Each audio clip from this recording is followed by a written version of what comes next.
Hey guys, today James and I are going to be talking about our biggest winners and biggest losers from the 2024 NFL Draft. Make sure you guys are subscribed to our YouTube channel at A to Z Sports Film Room, as well as on Instagram at A to Z Sports Film Room and on Twitter at A to Z Sports NFL. The football room is now open.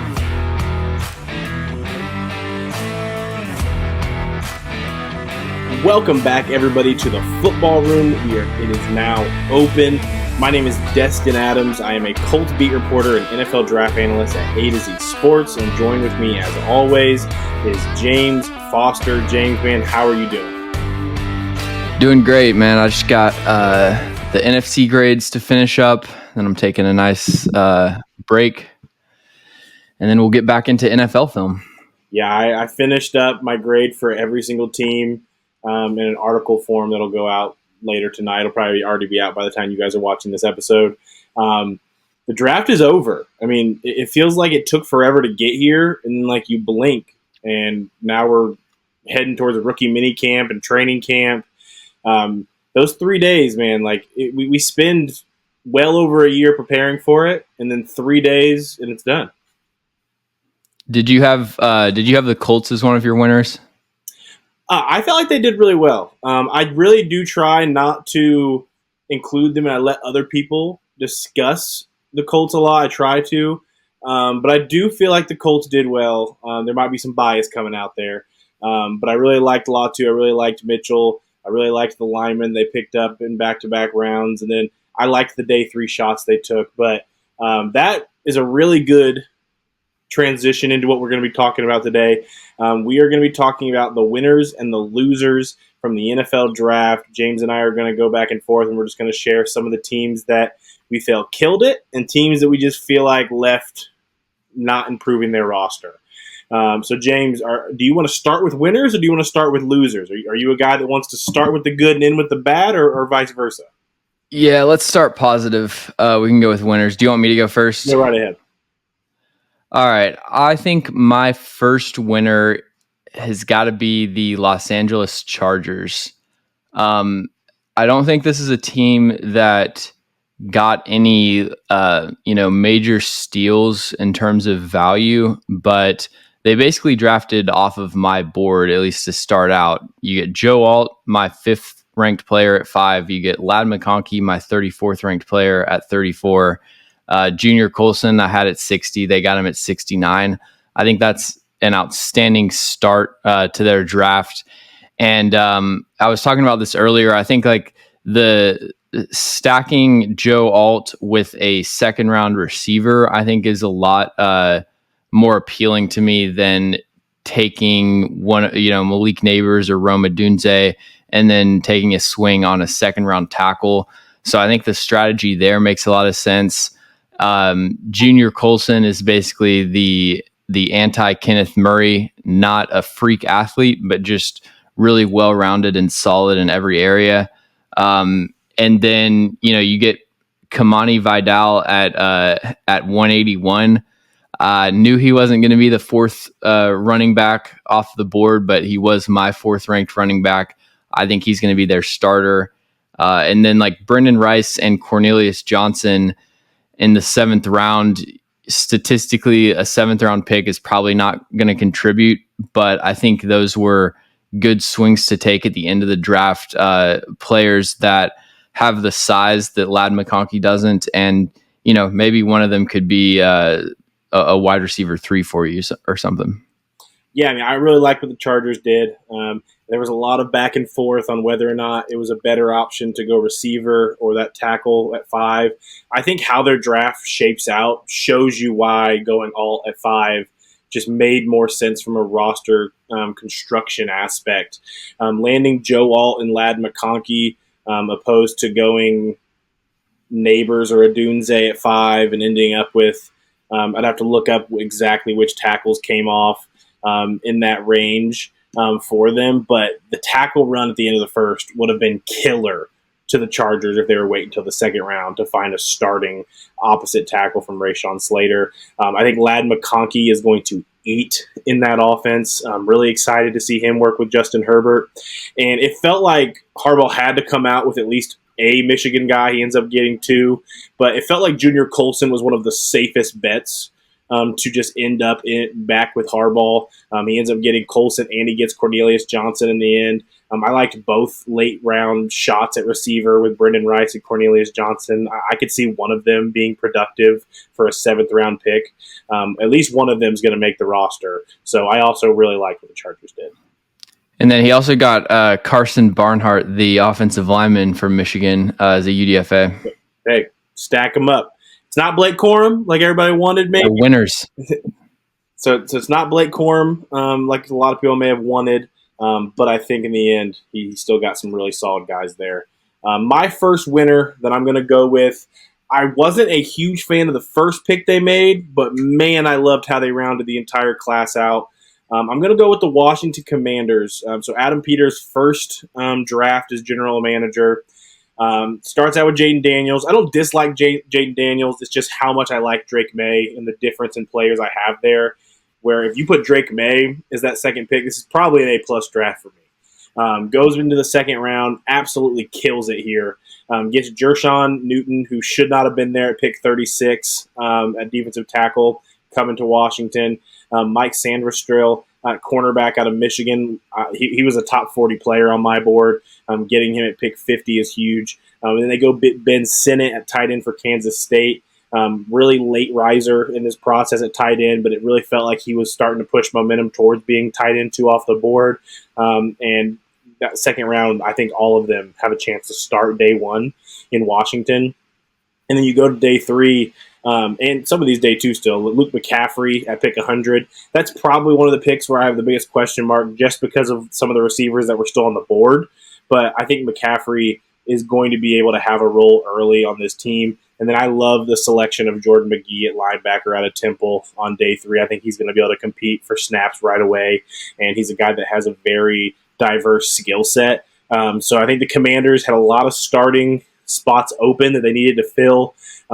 Maybe if they could have grabbed an edge rusher, that would have improved their grade a little bit. But I think this is definitely a win for the Washington Commanders. Yeah, I'm with you on the Commanders. The one question I have is if they did enough to address offensive line. Brandon Coleman is an interesting player because based on his tape from this past year, he's like a sixth or fifth round type of prospect to me. So like I watched his 2023 tape, gave him some sort of mid day three grade, and then I think it might have been Brandon Thorne who said that, like, made some comment about how his 2022 tape was a lot better. And so I went back and watched a couple games of that, and I was like, oh, okay, I see the vision with Brandon Coleman. He's one of the best athletes testing wise in this class. And apparently he was injured this past season. So it's like I had an early fifth round grade on him because I didn't have time to go back through all of his 2022 tape. But I can already see how that would be a player that I'm wrong about. And like, you know, it wouldn't surprise me if they take him in the third round. It wouldn't surprise me if he ends up being a quality starter. But you're basically banking on that to get any kind of offensive line help. And, you know, he's someone that's kind of a tackle guard question mark. So that would be my one question. But outside of that, yeah, I like most of what Washington did. Do you want me to go next? Let's see. I got so many winners. I think my next winner is going to be the Tampa Bay Buccaneers. I don't think that they had, again, like the Chargers, it wasn't insane value, but they had 4 top 100 picks, and I think they got 4 top 100 players. Graham Barton at 26, who's probably going to be a center, I assume. Chris Braswell in the second round, the edge rusher out of Alabama. They take Georgia defensive back Tyke Smith at 89, and then Jalen McMillan, Washington wide receiver at 92. I just think these were all extremely solid picks. Chris Braswell and Tyke Smith are players that I was a lot higher on than consensus. Graham Barton, I had him ranked about where they took him. But I think Barton improves the interior O line, which was a problem for them last year. Chris Braswell's the best shot that they could have taken to get some pass rushing help in the second round. They had the need at safety, so they get Tyke Smith, who can kind of be a safety slot hybrid. And then, on day 3, Elijah Klein, I didn't actually watch, but I've heard really good things about him. I know there's a lot of people that like him. Guard out of UTEP, Bucky Irving, the running back out of Oregon, had really bad testing, but really good film. So I just think it was a solid class overall for the Bucks. Yeah, I mean, I think when you hit on Graham Barton, I mean, I think he was one of those guys in the first round that whoever got him in that latter half, like that was going to be a great pick no matter who he went to. His ability to play guard or center day one, like you said, I think he's going to play center for the Buccaneers. And then I think my favorite pick of their entire class was Jalen McMillan in the third. I think he's perfect for that offense. He's going to be able to offer depth on the outside or in the slot. And that's just going to create a very versatile receiver room where you have Mike Evans in his spot, obviously, but everyone else can really move back and forth between their spots. So that's going to be really interesting to kind of see how they use them. But I really like McMillan in that offense. So then going here to my next winner, going over to the AFC North, and I'm going to go with the Pittsburgh Steelers. And I feel like the last couple of years they end up a winner for me a lot. But this year, absolutely killed it. First 2 picks, they go and get day 1 starters on the offensive line. Troy Fontanu out of Washington. They could play him at tackle. They could play him at guard. If I were them, I'd switch Broderick Jones back to left tackle. I know they played him at right last year after not starting him right away, which was a mistake in general, in my opinion. Move Broderick Jones back to the left side. I think Fontanu can play tackle. He can play guard. Let him compete right away. They go and get Zach Frazier in the second round. That's a day 1 starter at center. There was a lot of people that were starting to have some buzz that he could maybe slide into the end of the first. So to get him at pick 51, great value. They really needed to add some speed to this receiver room. And Roman Wilson out of Michigan, great selection there. I'm really going to like how he complements that receiver room. I think they need another outside guy in that room. But I really like a duo of Wilson and Pickens for the current. And then getting Peyton Wilson at 98 in the third, like that. Wilson ended up my linebacker 1. His speed, his ability in coverage, I think he's a very dynamic player. And I think pairing him with Patrick Queen at the linebacker spot is going to be a lot of fun in that Pittsburgh defense. That's probably one of the best linebacker rooms they've had in quite a while. So excited to see that. And then you go to day 3. I love the pick of Mason McCormick out of South Dakota State. I think he's a guy that I would not be shocked at all if he's competing for a starting guard spot there as well. So to find 3 guys that I think can start on the offensive line. The Logan Lee pick, I mean, it's a day 3 shot. Can live without it. Love Ryan Watts out of Texas in the 6th round. I think he has a lot of upside to be able to develop in a corner room, and they have some multiple spots in that corner room that he can compete for some depth spots.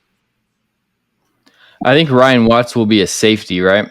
He could. I think I'd play him at corner. I mean, we'll see how it all works out. I really do feel like he could play corner at the NFL level. I think that was one of my hotter takes of the draft cycle is when I watched him. I think I'd play him at corner. Yeah, Pittsburgh kind of makes a habit of just taking really good players with every pick. I think that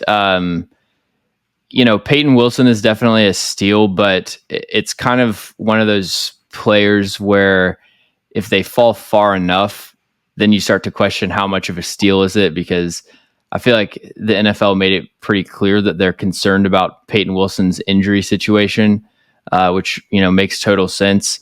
And Roman Wilson is someone that I was a lot lower on. Still had him about 20 spots lower than where they picked him, but I think the 3rd round is appropriate value. And I really like his fit within the Steelers offense, just running a bunch of deep crossers and stuff. So yeah, the Steelers would have been one of my winners for sure. So my next winner is going to be the Chicago Bears. And it's pretty easy to win with your first pick when you have the number 1 pick in the draft. But obviously Caleb Williams is a win. They just sit tight at pick 9. Roma Dunze falls to them. Love that top two of the draft, but then they come back at 75 and get Kieran Amagaji, the tackle out of Yale, who I had at 61 on my board. I definitely preferred him to a lot of the tackles that went earlier than him. My one issue with the draft would be the fourth round pick. I just think taking a punter in the top 4 rounds is not good business. But I did watch Tory Taylor highlights, so I get the hype with him. And then their fifth round pick, Austin Booker, I had as a top 75 player. Didn't test very well, but he's so skilled for being such an inexperienced player. Still just about 21 years old, and he's got long arms, a ton of different pass rushing moves, deadly inside counter. I think they knocked it out of the park with 4 of their 5 picks, and that success makes me even more willing to overlook the punter in the fourth round. Yeah, I mean the punter in the fourth round is wild.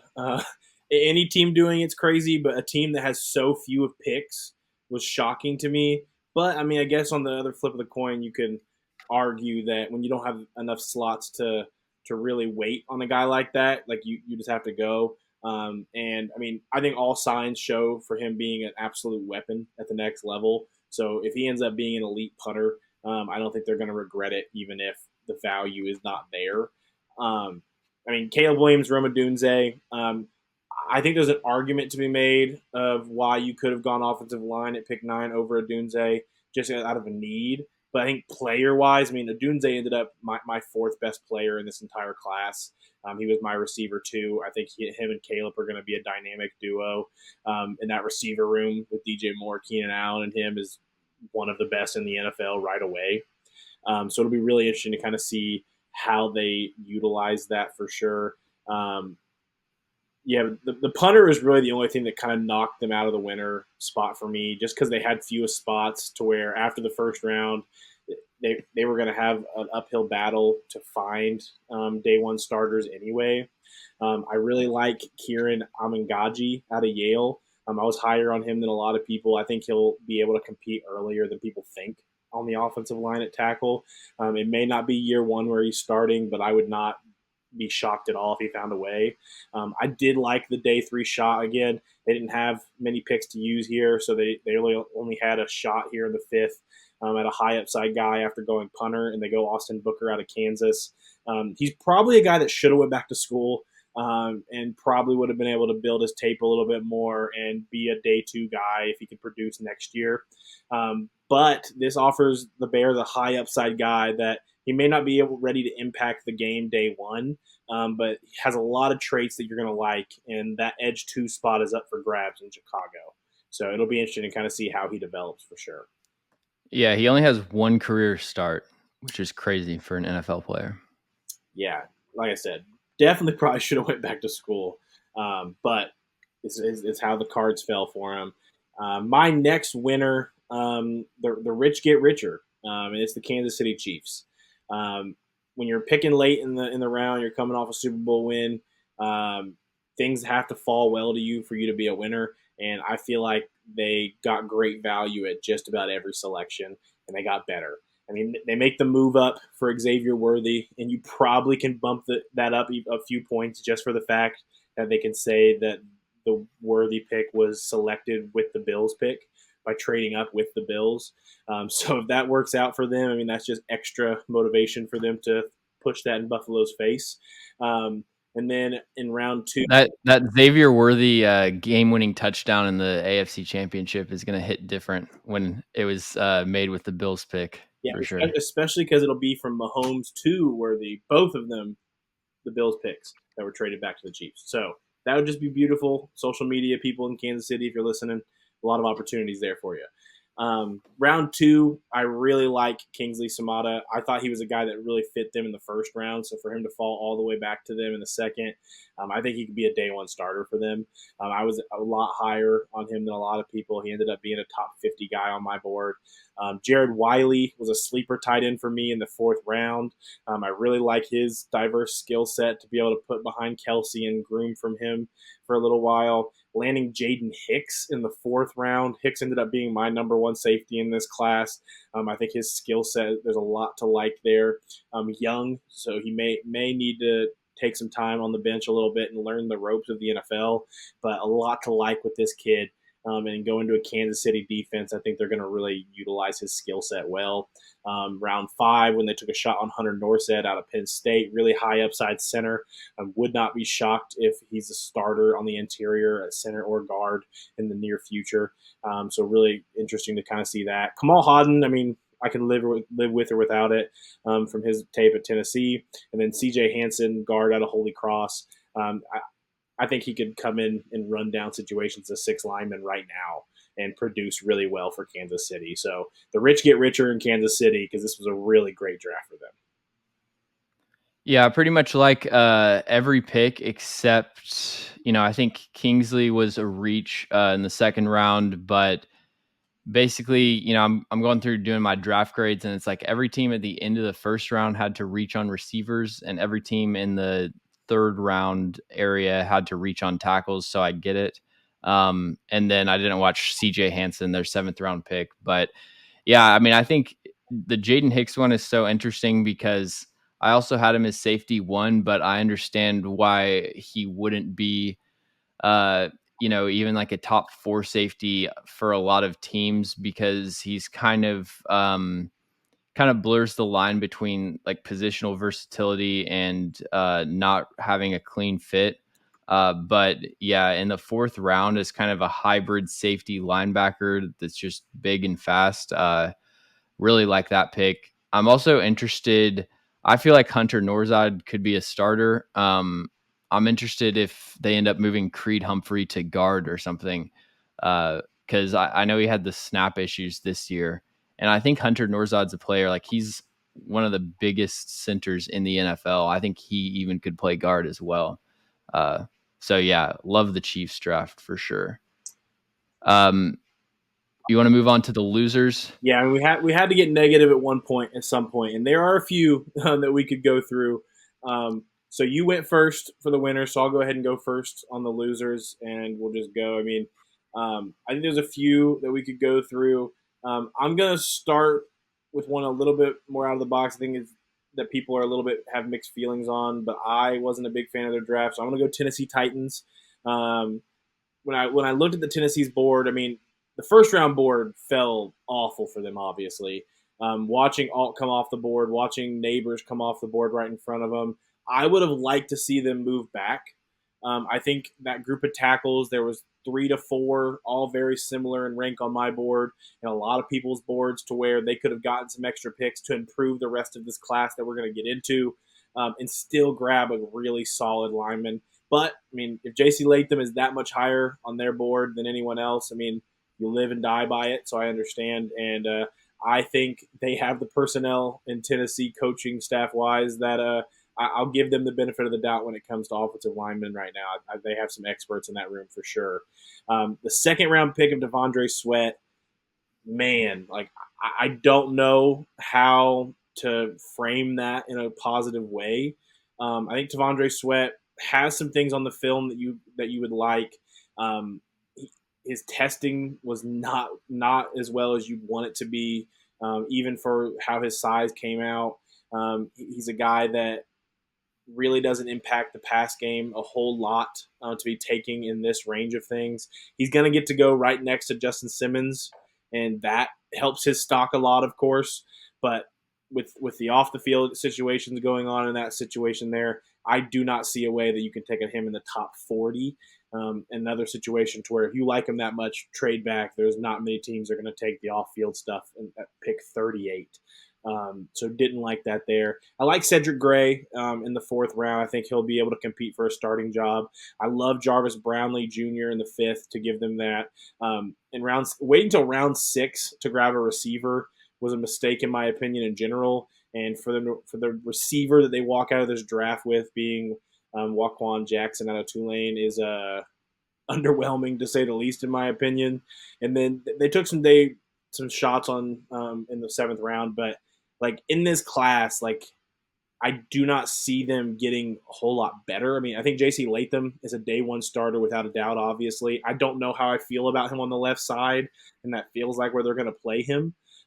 To me, on the right side makes a lot more sense. I even think he's better at guard than he is on the left side as a tackle. But again, I will give Tennessee the benefit of the doubt with the Callahans running things there. But I think Tennessee had a really good opportunity in this class, and I just really think they missed the ball.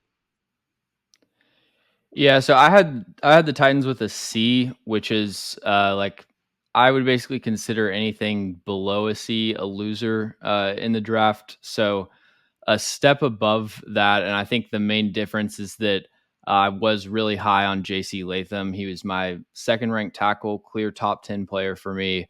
I have some questions about whether he is a tackle long term. I'm with you. I think that guard would be. I feel a little bit safer with him at guard. So for the Titans Can't move him specifically, to that guard, right? just Like they just what did you say? like you can't move him to guard like team fit wise because like you took Skaron Right. last year. If you go For the Titans guard, yeah, specifically, that kind of like makes you more concerned because you don't want to spend two back-to-back first round picks at guard. But still like the player. I'm with you on Tavondre Sweat. Like for the most part, I think the other thing that you mentioned, and I think it applies really to the 7th and 38th pick, like not being able to trade back. Uh, when you saw the haul that the Rams gave up, to come up to 39, like I'm surprised future. they weren't able to maneuver something like that for a team without a third round pick, and to not be able to trade back out of either of those spots, kind of eyebrow raising for me. I think Cedric Gray was my favorite pick of the draft. Like he was just right after Junior Colson as far as ready linebackers day one, not a developmental project or anything like that. And then yeah, Jarvis Brownlee, really fun player. I question like what exactly his role is going to be in the NFL because he's like L'Jarius Sneed, except he's not good at covering receivers down the field. Like he's a beast in press coverage and like defending screens, defending the run. I almost feel like he might be a better safety than outside corner. They were saying that they wanted to play him like inside and outside. I don't really see him as an outside corner in the NFL. I Um, would definitely just let him be the backup nickel to McCreary for the short term. Like you said, his ability in the run game, I think, is can get him snaps early. I think he'll probably still make a special teams impact because of that. But yeah, I wouldn't play him on the outside. I would keep him on the inside and move him out to safety. it's kind of like a cliche in the draft to say that somebody is plays bigger than their listed weight or whatever. If I had to just save that cliche for one player, it would be Jarvis Brownlee Jr. because the measurables are not impressive, but this dude it's like an all out war every snap. So I do think he's on day 3, like that's just a valuable player to add to your roster.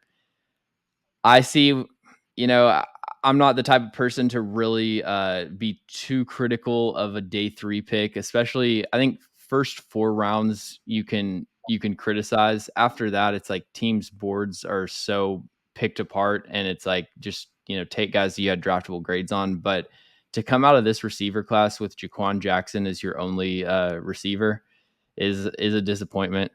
And It then reminds, James. it reminds me of the year. I mean, you know Tennessee better than I do, and I may like just ruin his name. Was it Des Fitzpatrick? Yep. It reminds me of that year where like Traded up for him. Traded up for Des Fitzpatrick. it reminds me of that year where like everyone's thinking and going like they're going to get a receiver early. They're going to add a day one impact player there, and then that's who they walk out of the draft with. Like that's how I felt after that. That's who Tennessee left with at receiver. And it's not anything against Jackson. And like you said, 6th and 7th round picks, like you're not even guaranteeing them a roster spot. Like when you draft them, like, basically what Right. you're doing with those picks is you're just beating the line on UDFA negotiations.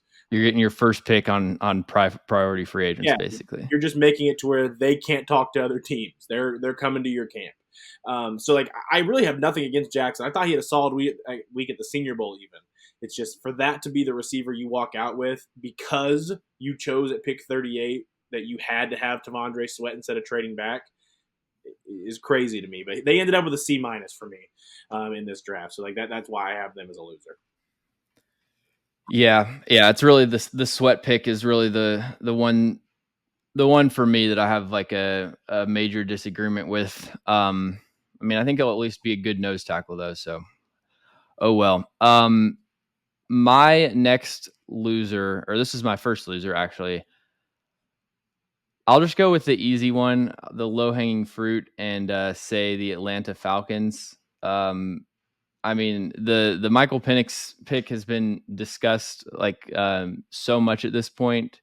I just thinking about it from every angle, I can't really come up with any justification for it. You know, there's the individual evaluation of Michael Penix that I clearly disagree with, but then also just the strategy of like what is the timeline there. I don't like taking the 24-year-old quarterback and sitting him for 3 years doesn't make much sense to me. And then I think they had one of the other biggest reaches in the second round, which is Rukaroro at 35 and trading up to get him. You know, the athletic traits are enticing and like he's a solid run defender as long as he's not taking on double teams. You know, I see the upside with him, but to me that's a classic like third round dart throw at defensive tackle, not someone you trade up for with like almost a first round pick. Braylon Trice, I had him at 74 on my board. He goes 74, perfectly fine with that, and just like not kind of average athlete, power rusher. You know, I like Brandon Dorless. I like the JD Bertrand pick. Okay. And then, you know, they take Jace McClellan, Casey Washington, Zion Logue. I wasn't big on either of those players.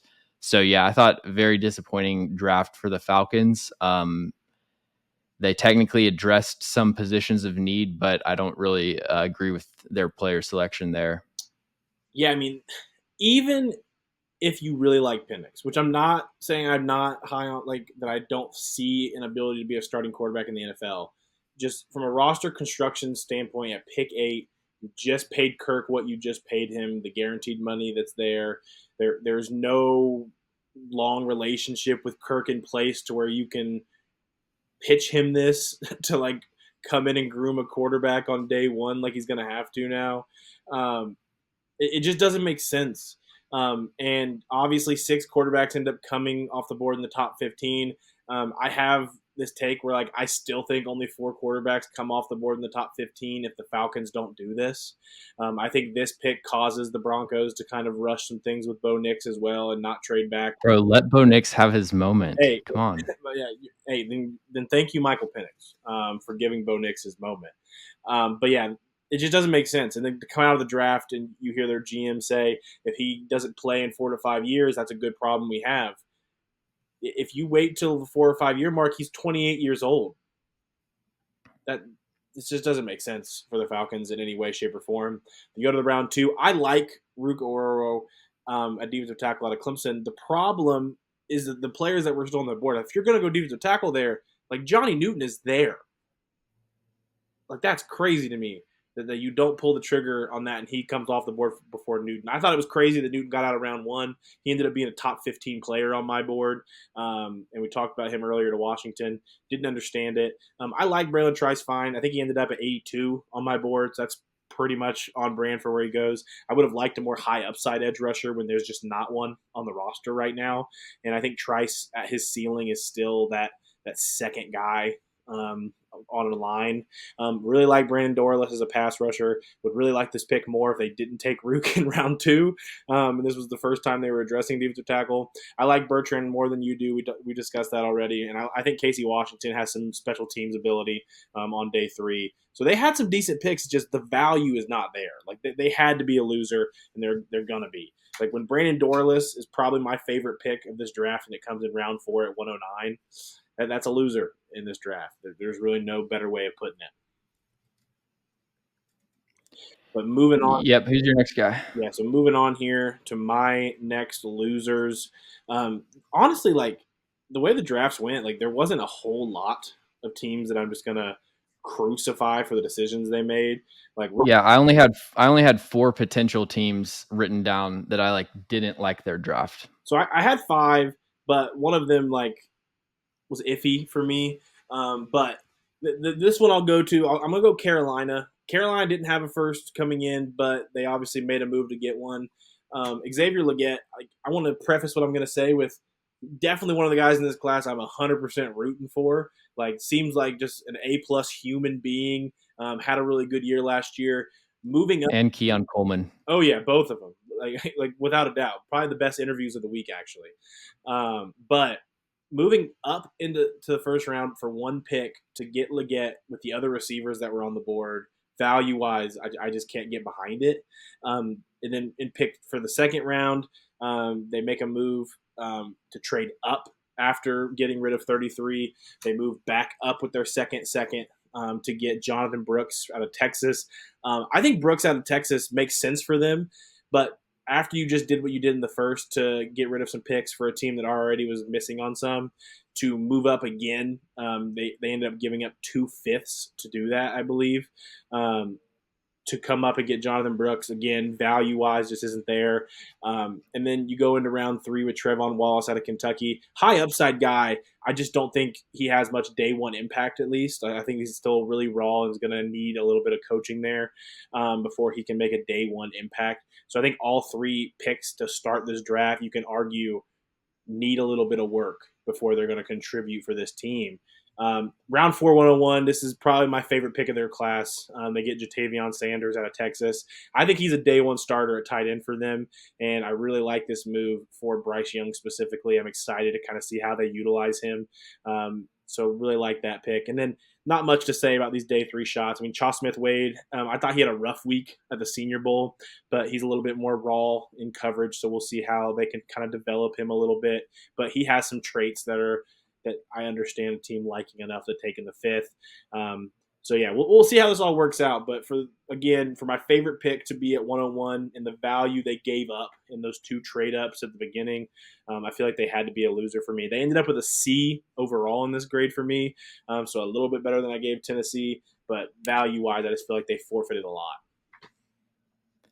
I think that you could make the argument that the two worst draft classes were in the NFC South. Like I originally had, I think I gave the Falcons a D, and then I gave the Panthers a D plus. But I might end up just giving the Panthers a D, regardless. Like there wasn't a single pick that I liked. I think there are certain picks that you could justify, like I understand with the run on receivers that was happening. Like I understand justifying, like we have to get Bryce Young weapons. We have to trade up for Xavier Legette. Okay. But every single pick is like, you've got to convince me of it. You get an X receiver that can't beat press.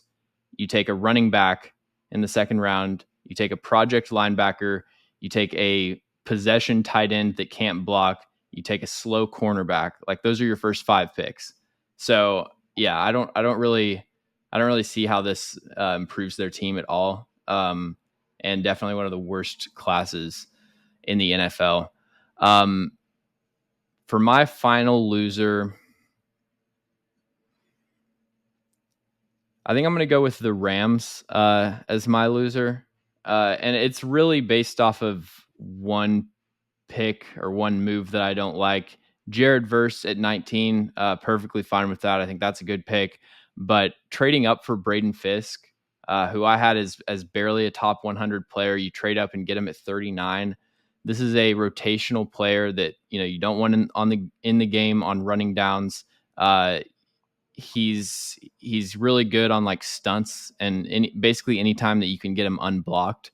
But if there's a defensive player or pass rusher that their success is going to be predicated on them not being blocked, to me that doesn't scream value. That's not someone that I'm like rushing to get on my team. That's the type of player that I add, as like a secondary option in August, like sign a free agent or something like that to play that role. Blake Corum, wasn't really a big fan of this pick. although I do see how I could definitely end up being too low on Blake Corum if he fully returns to his 2022 form. His tape was a lot more impressive then. Like last year, I just thought his tape was not good. Couldn't break tackles, couldn't do anything through contact. They get Cam Kinchens, who's fine. Brennan Jackson, I thought was a bit of a reach. Tyler Davis is a solid player. They draft a kicker. I do think Bo Limmer was a steal in the 6th round, and I liked KT Levinston. So some of their later round offensive linemen were pretty solid, but uh, the amount of value they had to give up to trade for Braden Fisk is like ruins the entire draft almost. Man, so this is probably gonna be the first one we disagree on. I ended up giving a B minus. May even be a B in the end for the Rams draft. I like Verse in this defense specifically. I think they gave up a lot for Fisk, but I think in the role that they're going to have him play, like he's probably one of the better defensive tackles in this class to fit what they needed. So I What role? like going in and like, and they actually took multiple shots here with Tyler Davis later. And I feel like being able to utilize both in that pass down situation as a defensive tackle, like I think both have high upsides there. I think Fisk was going to come off the board higher than Davis, obviously, and They should have let someone else take him off the board. It's the same way that I feel about Tavondre Sweat. Like, let someone else make that mistake. yeah, but Because it's like they traded, it was the most expensive day two overpay of the last 6 drafts, according to ESPN's draft value. They gave future second. 52, 155, and a 2025 second-round pick. That's like really the main thing that I disagree with outside of just the player evaluation. I mean, the But go ahead. Sorry to interrupt no, you. you're good. I mean, the trade up value, like you're correct. I mean, giving up the same round in a future year to move up additionally with the pick swap, like that's gonna get killed. Now, I think Sneed has just always been a who cares guy when it comes to those value charts. So him being the guy to do it doesn't shock me. But I think Braden Fisk is going to be able to do well in the role they're going to have him. Blake Corum, I mean, really similar player to Kyron Williams. To me, that pick kind of said if something happens to Kyron Williams, we have a guy that can do a lot of the same things to where hopefully the running game doesn't take a huge step back. So I can understand it in round 3. Multiple running backs are off the board at that point. Cam Kitchens, this is probably one of the best spots for him to fall where they can utilize what he can do. And hopefully the testing this year was not actually the athlete that he is, because on tape I did not see that poor of an athlete. Like I said earlier, I really like the Tyler Davis pick. To me, that gives you a high upside player in the 6th that if Braden Fisk doesn't work out, like you have another guy that you can go into that same role into competition with. So I like that. I think Jordan Whittington could be a sneaky pick down the line of how they use him. And we've seen McVay get really creative with how they use guys. And I agree with you that Bo Limmer out of Arkansas is a really good steal in the 6th. I thought he was a guy that was one of the guys in this class that I could see starting at center in the NFL eventually. So to get that in the 6th is pretty great. So I would have a hard time with the Rams being a loser for me. So like, I guess my question, like the next team that would be up for me that I didn't end up using here is Houston. So like, do you think Houston had a better draft than the Rams? And if you're incorporating like the fact that they traded some things away, like for roster construction, I guess I understand it. But overall draft wise, like the players added, how they improved from when the draft started to the draft ended, I think the Rams clear Houston's draft pretty easily. So I had a C for the Texans, same grade I had for the Titans, which is basically like there's one top 100 pick that I don't like, and everything else was fine. Like I thought that Kamari, they're another team that kind of just drafted off of my board. Kamari Lassiter at 42 was my 42nd ranked player. They take Blake Fisher at 59. I had him at 63. I thought Kalen Bullock was a reach for sure. Cade Stover, I just don't really see how. Like I think he'll be solid. I just don't see how that works in the NFL with his inability to run away from people. Um, so as far as the top, like their top 100, top 120 picks, I was good with like 3 out of 4 of them. I don't necessarily see how Blake Fisher fits into the plan this year unless you're going to play him at guard, which I know Duke Manyweather said he was capable of. but I'm not going to be too critical of a team for just like drafting a good offensive lineman. Yeah, I mean, with Houston, like my problem was like, I think they have one guy who I think could be a day one starter. So I think Blake Fisher could. We've shared differences on Kamari Lassiter this cycle. He ended up in the 80s for me. I think he's too slow to play on the outside. I don't see a way that he's successful there. I could see him on the inside maybe early on, but I still think there's a lot of technical issues there that are going to have to get worked out for him to start day one in Houston. So I'm really questionable there. I think Blake Fisher at right tackle or guard could be an impact player. They have guys right now to where he's not going to start at tackle, obviously. So I'll be interested to kind of see where that goes. I like the shot on Kalen Bullock just because his coverage ability is probably the best of any safety in this class. But again, his tackling is abysmal. Like you're not going to put a guy out there right now who couldn't tackle me, who couldn't, and I'm a little bit bigger, so couldn't tackle James right now. So like that, those are issues that have to be had. Their day three shots are day three shots, obviously, but like I just don't think Houston has a day one starter in this entire class. Like to me, I feel like they were better off not trading their first, trading out of that first to get an additional second. Like I would rather just not have a second next year and have one of those top corners.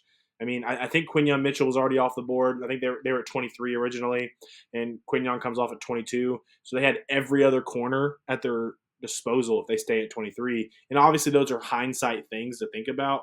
But coming out of a class that was as talented as it was, to not have a guy that I think is a day one starter is crazy. Yeah, we disagree on Kamari Lassiter. Obviously, I think he will be a day one starter in the slot, but overall, I don't. This class doesn't get me that excited or anything. Yeah, but hey, these have been our winners and losers of the 2024 NFL Draft Class. Let us know in the comments if there are any teams you disagreed with, or if there was a winner or loser that we didn't mention today that you are just pounding the table for. Let everybody know in the comments and have a discussion there. The NFL Draft is over, but there's a lot more content to come. Make sure you guys are following along with James's channel here at A to Z Sports Film Room and more football room to